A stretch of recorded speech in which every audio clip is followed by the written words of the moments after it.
Они накалились, потому что это какая-то загружалка. Это круто. Это похоже на сгорание. Это что? Чего? А он пропадает? Да. А вот видите, что один цилиндр хуже работает? А я что говорю, один цилиндр стучит. А почему он потом не бросает ровно работать? А как вы думаете? Вы же мастер, Как ответьте. он включает? Это какой? Конкретно. Второй.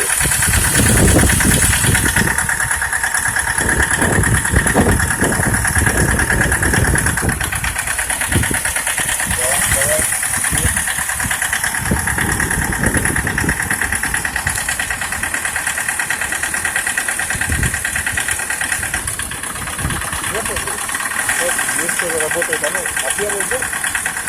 Что работает? Все работает?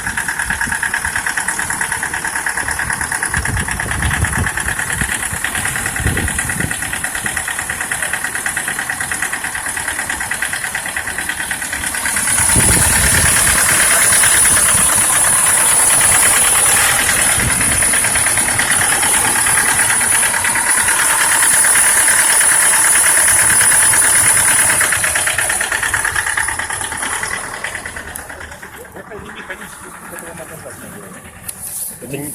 Нет, это топливный, это просто, говорю, если топливо впрыскивается, допустим, не так, как оно должно впрыскиваться, допустим. Почему? Вот это надо искать почему-то. Вот. Так вам машину-то и пригнали. И если она буквально через на второй запуске она уже этого нету, тяжело искать, поймите, что это не так быстро. Уже год. Уже три раза приезжал. Мы, например, эту машину видим вчера только Нет, первый раз. стоп. То, что вы не вы, я не знаю. Я здесь третий раз, четвертый, 3 раза переключали форсунки. Не помогает. Вибрации появляются. Появились неровные обороты. Не, это именно... Машину колбасит. Это когда именно на... Это уже целый год. Летом или зимой у вас Уже будет? на Это постоянно, целый год. Каждый первый запуск у вас так, да, получается? Там было обращение май и август. Это сентябрь был, май, август. И вот сейчас четвертый раз. И как у вас периодически, ну как часто у вас? Сейчас уже появились неровные обороты. Если раньше были только вибрации и чуть-чуть неровные, сейчас ее на светофоре начинает вот так трясти, понимаете? У меня видео есть, уже на ютубе залито. Заглушили. Только на холодную не бывает неровных оборотов. На холодную она стучит. А на теплую ее вот так вот И, во-первых, колбасит.